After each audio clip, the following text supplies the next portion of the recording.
As Jessica Alba and Cash Warren proceed with their divorce, which the actors confirmed January 16th, there are various assets that will need to be divvied up. Alba 43 and Warren 45 wed in May 2008 and share 3 kids, Honor 16, Heaven 13, and Hayes 7.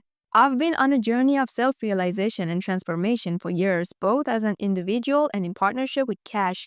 I'm proud of how we've grown as a couple and in our marriage over the last 20 years, and it's now time for us to embark on a new chapter of growth and evolution as individuals, Alba shared on Instagram. We are moving forward with love, kindness, and respect for each other and will forever be family, she added. Our children remain our highest priority and we request privacy at this time. Attorney Marilyn Chenetz, a matrimonial partner at Blank Room LLP who isn't connected to the case, tells People magazine, hopefully, Alba and Warren maintain a harmony, a sense of balance and continuity that will take place during a divorce as well, especially because they're in business together. In 2012, Alba founded Honest Company, and while she stepped down from her role as Chief Creative Officer in April 2024, she remains on the organization's board of directors. Warren is a film producer and the co-founder of Pair of Thieves, a sock and underwear company. Like Alba, he too retains tie to Honest Company. He is also involved in the business because they're not in war with one another, and they've made that clear. They may not be in love with one another, but they seem to be able to interact with respect.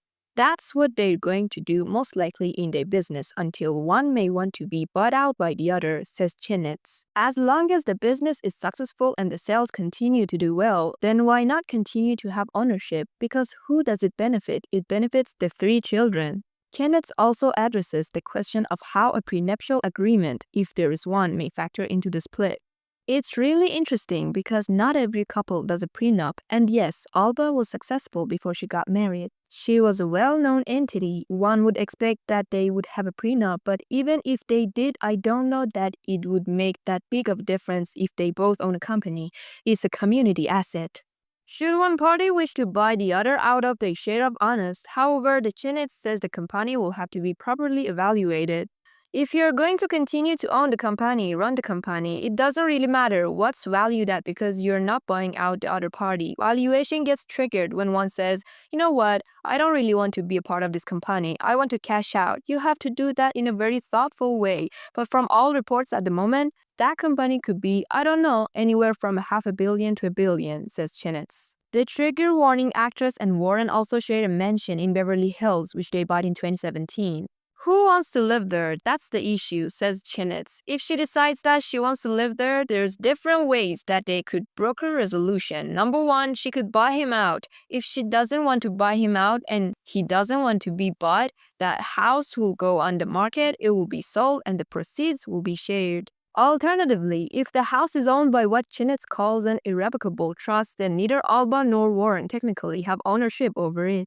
Instead, the property belongs to the trust, presumably for the benefit of the children, and they can choose to remain in the house in whatever arrangement they see fit, so long as the children are there. However, if the house is in a trust and the house gets sold, the proceeds go back into the trust and they can use the proceeds to buy another house.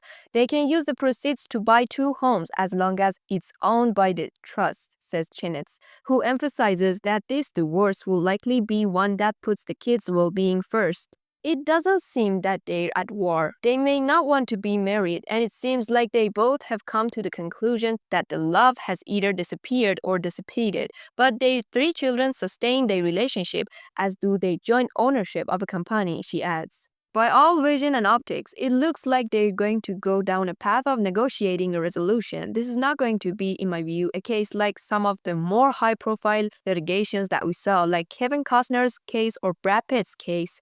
This is not going to be, in my view, from all accounts, a case that's going to be litigated, and that's a good thing, she says.